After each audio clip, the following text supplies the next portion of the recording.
All right, guys, today we are going to take this seat into a shop, see if they can take this hump out of it, and then see if they can cover it as well. It would be pretty cheap, so make it a little more comfortable ride. So here we go. All right, guys, we are back, and I just picked up the seat.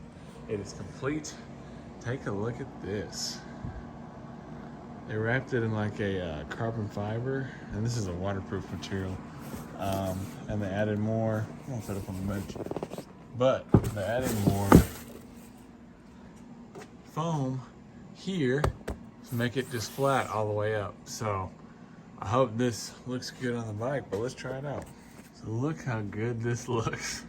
This is so much softer than the stock seat, and it's just flat. But yeah, this thing is so comfortable.